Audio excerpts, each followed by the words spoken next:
que han viajado y también en este caso, el liderazgo de la iglesia, que es con el que he estado en comunicación, me ha contado de la realidad del país. Por eso también la primera parte del viaje sería exploratorio, para conocer un poco más la realidad en el camino.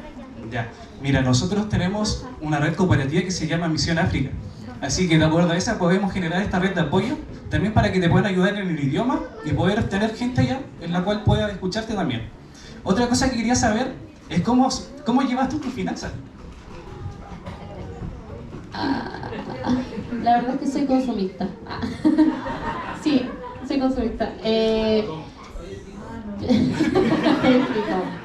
Pero no quedé con ninguna deuda en la universidad. Ahí trataba de vender mis cositas para cuando me faltaba plata para generar los gastos.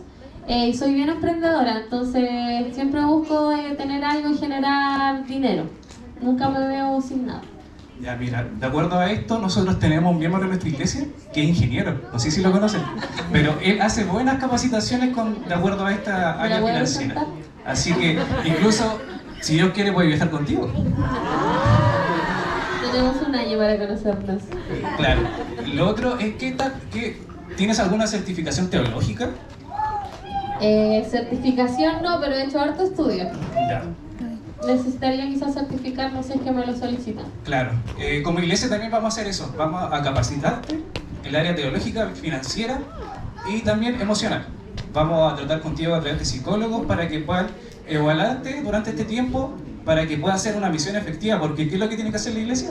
Una misión efectiva, ¿cierto? Así que, como directiva y como miembros de la iglesia, vamos a proceder a hacer todo esto. Poder capacitarte y reforzar todas tus áreas que tienes para que puedas hacer un trabajo efectivo.